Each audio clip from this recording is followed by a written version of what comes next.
Andrea Harsoy. I'm a clinical social worker. I work with the BC Centre for Ability in Vancouver, Canada. Just to give you a little bit of background, we're a non-profit organization of about 225 individuals, and within that organization we provide early intervention services, speech and language, physiotherapy, occupational therapy and social work services, pediatric, as well as up to adult services. We have some education services for adults as well. So it's quite a rich, very interesting place to work. All of the social workers at the agency are master's levels trained social workers. We do both clinical work in clinic in our organization, and I primarily do outreach. So we're in the community, which you'll probably see as a theme as I go through this, that I think that's where we really need to be as far as, so I'm coming at it from a little bit of a different angle because I'm not involved with adult mental health services, although I do connect with them on a regular basis. I'm not involved with child and youth mental health services, but I'm involved with them a lot in partnering. And sort of what I'm kind of looking at is parents who really struggle in life, primarily depression and anxiety. I do have a number of parents I work with that are diagnosed with bipolar. And it's a very interesting because they typically either can't access services because of the barriers. I work a lot in, if you're familiar with Vancouver, the downtown east side is an area that has many and vulnerable families. And I work a lot in that area. And so that's kind of my perspective and where I'm coming from. And so I'm going to give you a little bit about, when I did my master's, I did a thesis on children of parents with mental illness. I looked at adult children of parents with mental illness under Dr. Grant Charles at the University of British Columbia. And so partly what I'm going to show you is a little bit of some of the conversations that I had around that. And I want to be able to link social emotional health approaches to experiences of children and parents with mental illness, and then to look at some of the interventions. And my thoughts around this is that we use the social emotional health approach as core to all of the programs that we deliver, so whether that's a group or individual work. And then depending whether we're working on a program for parents with mental illness or on a child-based program, we'll build that extra content around it, but this is the core that we use. And just to let you know, I work primarily with children and youth, so pediatric with special needs. That is a real range. So that could be kids who have just, really had gaps in their social emotional development because they've had really adverse experiences, to children who may have diagnosis like diagnosed on the autism spectrum or with alcohol or drug related, just so it's sort of neurodevelopmental. So that's kind of where I'm coming from. Mark, would you mind flipping the slide? That might flip a bit. Okay, so I'm just going to talk a little bit about social emotional needs of children who live with parents experience mental health challenges. What are the core competencies in social emotional competencies? And locate some evidence-based and informed resources. So at the very end, I'll talk briefly about, if you want more information about this, it's really not heavy, but there's lots of it. So you probably know this information. So in Canada, about 12% of children under the age of 12, that's kind of interesting, live with a parent with parental mental health concerns or substance use. One of the interesting things that I saw, and there's been a lot of discussion at the conference around fathers, so I think this is an area where there's a real gap. In Canada, men under the age of, this is from the Canadian Census, it's a report that was done, under the age of 45 are more likely to have depression or experience some kind of a mental illness. And this is really the time when, young parents are raising young children. And high rates of anxiety and depression in parents who are raising children with special needs. So I'm going to talk a little bit about that, including children that come with behavioral challenges. Typically they come to us under the guise of behavior challenges. So parents of children with complex needs are psychiatrically distressed and socioeconomically disadvantaged than people without disabilities.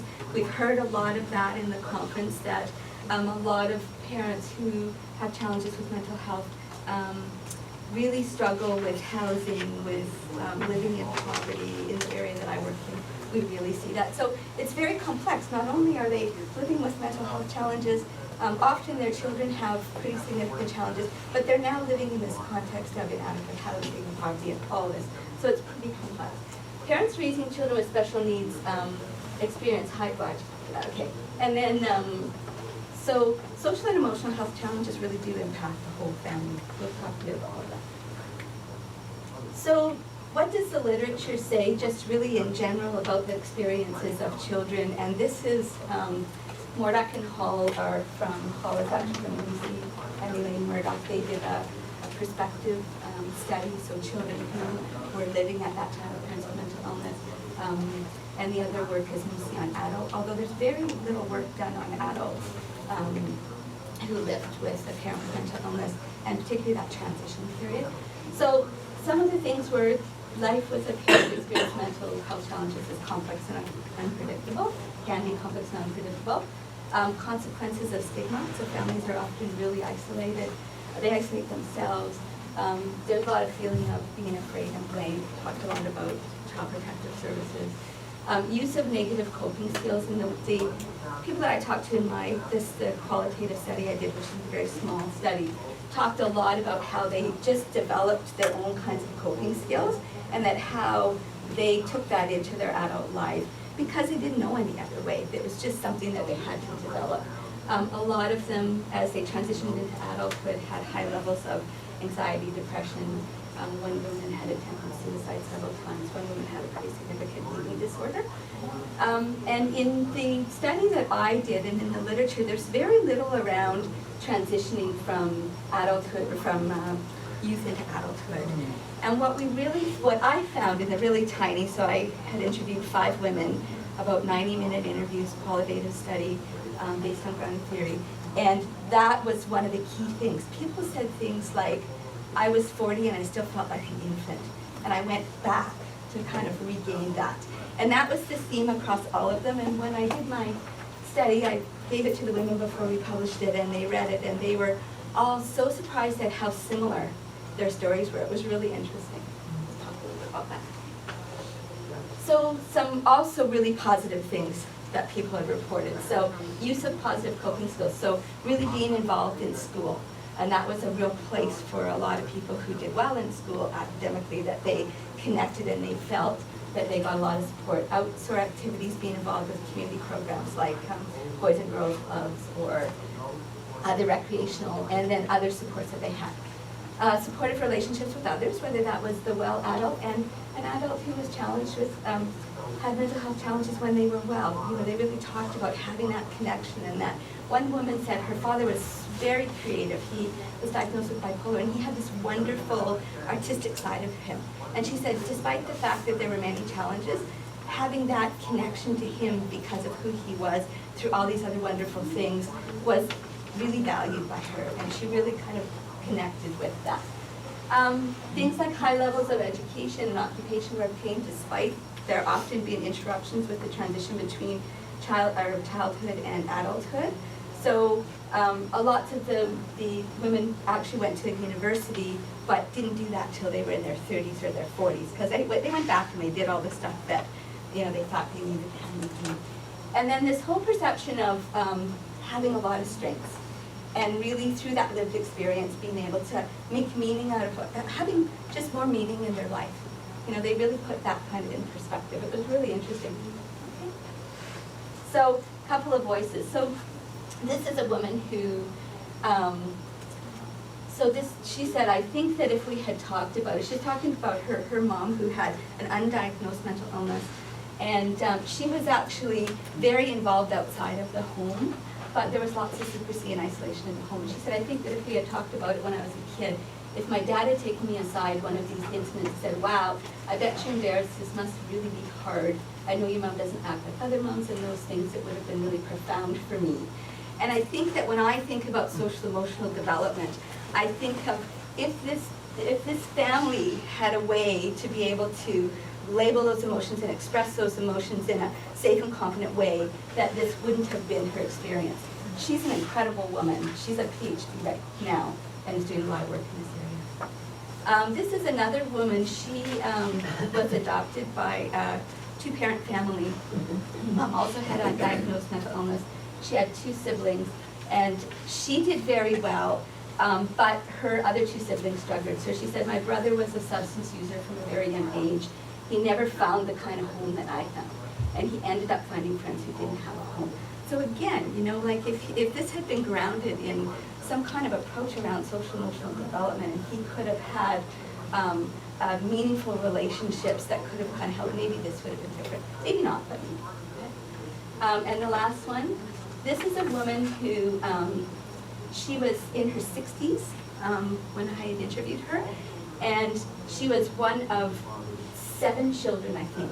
And she did a lot of young caring of her siblings, and she had a lot of challenges around, she didn't do a very good job because she didn't know. She had no model around how to parent. So she was very disciplinary. She was very, and she said that the one thing that was so helpful to her is that her parents, her father actually had bipolar, and she actually said that, you know, the parents would take her to her aunts and her grandmothers, and that was a place where she could really connect, and that she could have a little bit of downtime, and that she could talk to them, and that was a wonderful experience. And so, anyhow, let me do a little bit more. So why focus on social emotional health? So the way I kind of framing this is families that I have worked with are not often ready for psychoeducation programs, and actually in the area that I work in, there are very few available. I was trying to find a program for a family in Vancouver. They're kind of off and on, and again, funding's an issue. Getting families to group is an issue. So often they're not ready to engage in a psychoeducation program. And so I feel like we still need to do something. And as a broader kind of community, mainstream community, we can do things that are not necessarily, you know, a packaged psychosocial program for children who are living with parents. Families really in general, right? So social emotional competencies can be taught or can be integrated into multiple environments. In the United States, social emotional learning is part of the curriculum in all of the schools now. It's mandated. In the province of BC, the Ministry of Education is now building social emotional learning into their curriculum starting in this fall. And so if we can kind of take common language around social emotional development that can be used at home, that can be used in the school, that can be used in therapeutic programs, that gives us a much better lens as far as building blocks. And we can do something. You know, we need to do something now with these children when they're little, right? Carol talked a lot about early intervention. It's so important. And the research on the children of parents with mental illness show that children have a lot of struggles socially and emotionally. There's lots of research on that. And adult offspring, this difficulty to transition to adulthood. And I think that we can be preventive and we can maybe, you know, mitigate some of that experience. So social emotional development occurs across the lifespan. Interruptions in development can occur as a result of things like, as I said before, chronic stress and early childhood adversity. The area that I work in, I'm going to tell you a little bit about it, is children who we consider having an atypical brain development. So that doesn't mean that they're children who will not have independent living, not at all. What it means is that a child who has a diagnosis of a ADHD or a fetal alcohol syndrome or high-functioning autism, many of them are very, very bright. But the challenge is they have these profiles where they're really bright in one area and they really struggle in another area. So I have a little boy I'm working with right now who's 12, and he had a traumatic experience when he was younger, lived with domestic violence. Mom fled, mom has bipolar, and he does great in sports, does great in school, but socially and emotionally, he's about a 3-year-old. With the assessment we did, he has tantrums, he just can't. So what happens to him? Call from the school constantly, come and pick him up. You know, parents can't work, they're constantly being called. The kids are bad because they have challenging behavior and it's all about them. Just be good, you know. Be motivated, be good, do better. It's not really about that. So it's really about that the way their brain is currently working is different than their peer. And so we really need to take that into consideration. So again, I talked about brain-based research demonstrates that emotional drive, attention, learning, memory, and other mental or intellectual activities necessary for learning. You know, Carol said, you get that blindness, right? So imagine a child, imagine a family who's chronically under stress, and their cognitive processes are not 100%, right? And a lot of people just say, fix it, do it better, and it's not about that, and it doesn't work. So I'm not going to go too much through this, but really social emotional health comes out of Gardner, so actually should be 1983. Did I do that right? You did. I did. The big one is Zins and Elias in 2006 defined social emotional learning and really kind of looked at that. And they're sort of the core of an organization called CASEL in the United States, which is the Collaborative for Academic and Social Emotional Learning. I'll give you their link. They have tons of information on their site around social emotional learning. So we really can look at it in two ways. Like most interventions, we have the universal prevention for all kids, and all kids benefit from that. So school environments, for example, community environments. And then we have target interventions where we can really look at, we've developed a rubrics to assess for children under 6 and kids 6 to 12, the core competencies in social emotional development, and then look at that and use that as a guide to treatment. Okay, so the core social emotional competencies, again, if you really want more in this, you can go to the CASEL site. Being able to identify and label one's feelings in themselves and in others. Handling one's emotions, so being aware of feelings and monitoring it. So self-regulation, we hear a lot about self-regulation lately. Understanding others' feelings, empathizing, and appreciating similarities and differences. We see that under social awareness. Being able to engage in positive play with others, cooperating, listening, taking turns, seeking and helping development. And as the kids get older, working more in a group environment, right? Being able to work in an environment. And effective problem solving, resisting peer pressures, and controlling actions. So some of the things that I build into the programming that we do around social emotional learning is emotional literacy. I'll give you some resources. Self-regulation, social thinking, which is really about perspective taking, so understanding that others might have a different perspective of things than I do. What do I do with that? Mindfulness, connecting your mind and body. A lot of people that are chronically stressed don't have a very good connection, so it's very hard to teach somebody, how do I label and express my emotions? How does that feel in my body when they don't have that connection? So there's some good programs around that. And then problem solving and social responsibility. So how do I navigate solving problems, which my whole life is made up of big, sometimes little, sometimes big. Lots of the kids we work with, every single problem in their life, they get the, whole wheat bread instead of white bread, or, they're getting bullied on the playground. The size of that problem is the same. They can't scale it, they don't understand it. So recognizing that stress impacts, okay. So again, I think that we can take this whole idea of social emotional approaches, we can build it into programming, and what I like to do, there's been some discussion around silos and around segregation of programs. What I would really like to see is that social emotional development and families who are living with parental mental illness or parental mental health challenges, that it becomes more mainstream. Because I think it's problematic when, certainly for parents who have serious mental illness, I think that's a different issue. But for the mainstream, and we see many parents who are not sick enough to access adult services and whose lives they just don't have the quality of life that they should have. So being able to take this kind of approach and build the language, a common language, and a common lens into it, I think is really important. So just talk a little bit about children with special needs. So we often see kids with challenging behavior, and that we need to get away from this idea of shifting this thinking that it's actually a gap in their, so many times it's a gap in their social emotional development, and it can be prevented. We know that this can be prevented. Of course, if there are serious health challenges, mental health challenges, then that needs to be referred to mental health. So the way we work in the community is we partner with schools, we partner with, so we do our own direct work, but we also do community work around training and education around for schools, so for teachers, for school counselors, administrators, We work with child and youth mental health. They provide the intense intervention, but we provide a lens of working with kids with neurodevelopmental conditions. So we understand there's a spectrum, that we're moving from prevention through to more of intense service, and we partner a lot. And that's why it's important to have that kind of common lens. So one of the things that we do, as I mentioned, we've developed an assessment that we're just piloting right now. And it's really about creating a profile for a child. So we don't really care so much if the child has a diagnosis. Of course, that gives us information, but that's not what we go on.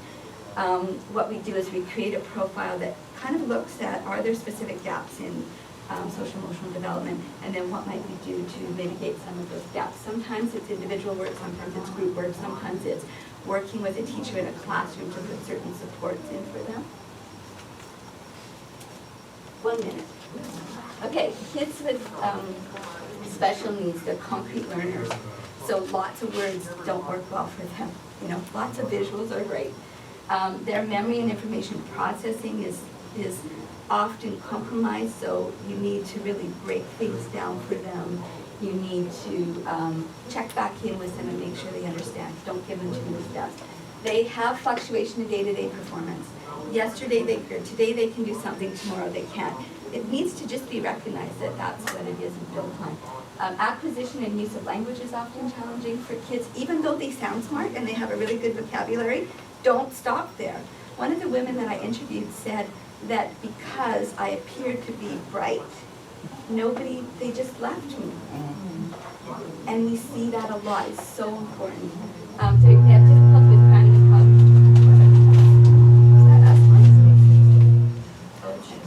Okay, no, I'm sensory planning and motor planning. So for example, for kids with motor planning, sometimes what happens with them is, again, they look very typical, but if they have sensitivity to sensory, then what happens is they may not be able to recognize certain social cues. And so they're having a lot of difficulty, and people don't really understand what's going on with them. That's another piece. And then different patterns of thinking. Okay, can you just quickly go, and then see, this is a problem with putting you in control. I know. Keep going. I just want to show you the, keep going. Okay, so, keep going. Keep going. There we go. So the one thing that I did want to show you is a couple of things. So this is up on the website, so you can have this resource list. There's a whole bunch of really great resources, most of them from Canada.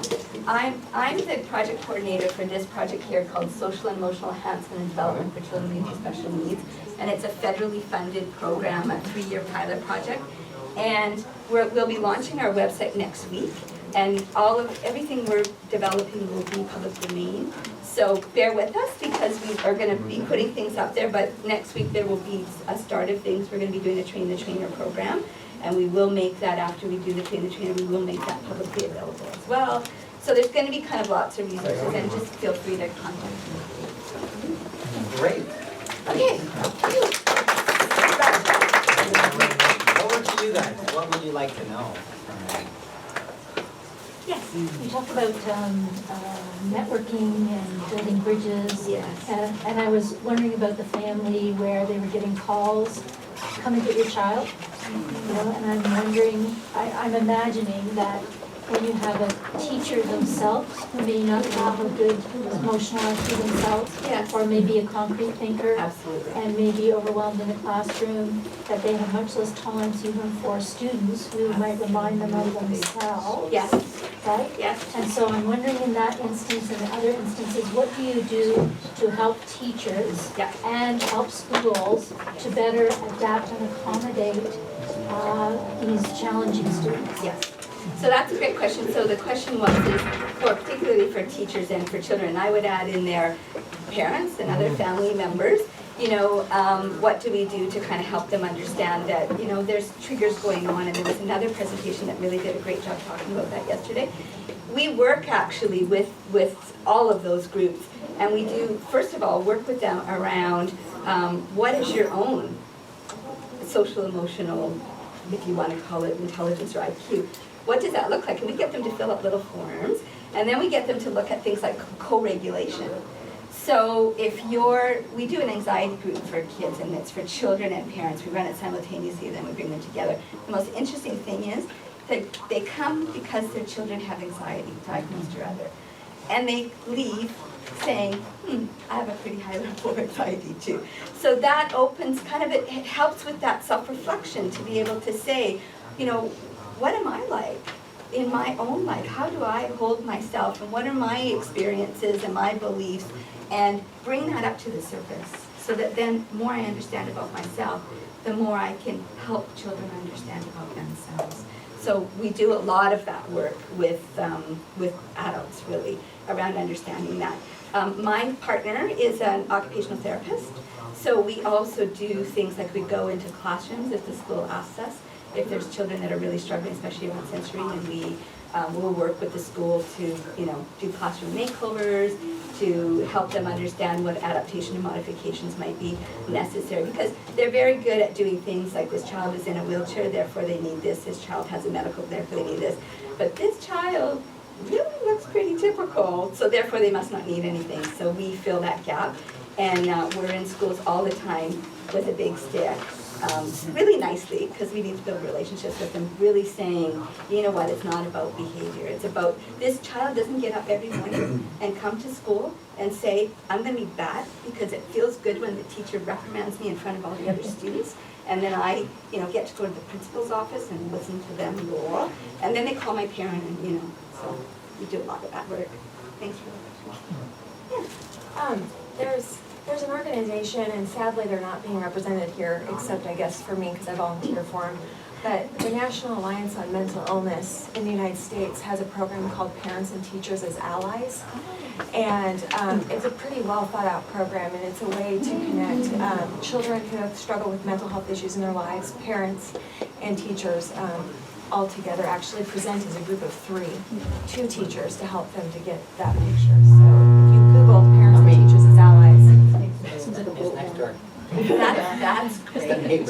you would find that they actually have a webpage devoted to it explaining it.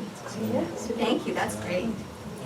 Thank you for a very interesting presentation. I just wonder about the organizational, are you linked to schools as a team? Is a child psychiatric team linked to school? It's interesting because the way we work, there's the nonprofits, and then there's 5 health authorities across British Columbia, where I live. And then there's the school board, and they're all different systems. And actually, even within the organizations, there's staffing and union kinds of concerns. So what I do is I'm in the community all the time. I connect with many community tables that represent a whole bunch of different people at one table. So developmental pediatricians, nurse practitioners, community members, family members, could be the local churches there, and then people that provide services in those communities. And it's really just about building those relationships. And then because of this project we're doing, which is a resource and training center, we've really been able to go and say, here's an idea. So we're working with one school right now. It's a small school, about 80 students. On the books, they have about 30% of the kids with special needs. My eyeballs say probably more like 85% of the kids with special needs. It's an Aboriginal school. And really what we're doing is helping them implement social emotional learning across the school.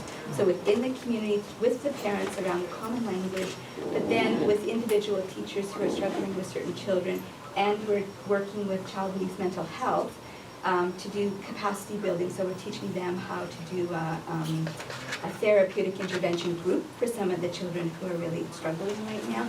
So, and that's all partnering. Everybody's being paid by different organizations. And we come together, we do a memo of Understanding? thank you. A memo of understanding. And so everybody understands we're on common goals and common areas. So it's really about just getting out there.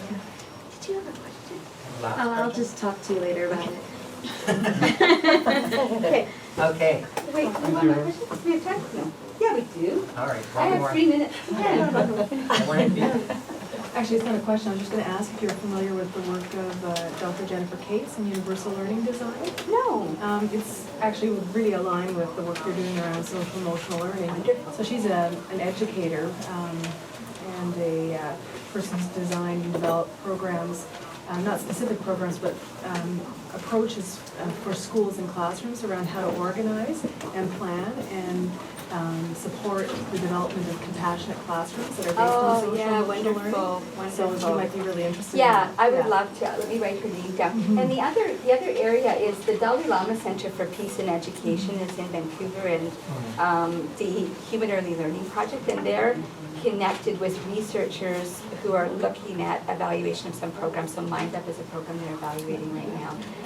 And it's really, those are really interesting areas where they're looking at the compassion kindness piece. One of the things with kids with special needs that I think is really important is that Dalai Lama Center did a really lovely, they took the social emotional domains from the Human Early Learning Project. They're both really interesting websites to look at. And they put them into their own domains. And one of the things that we're concerned about with kids with special needs or kids who are really challenged is, one of the domains, for example, is getting along with others. And the challenge with that is that kids with special needs, I mean, they don't go out of their way not to get along well with others, but they tend to struggle in that area. So then it becomes a measurement of something that is more deficit-based, right? So we're really trying to take all of those pieces and just flesh them out and sort of say, just for kids with special needs, make sure that you consider these kinds of things and get away from that lens of, it's not that they won't do it, sometimes they just can't, right? And so we need to figure that out, right? Thank you so much. Okay.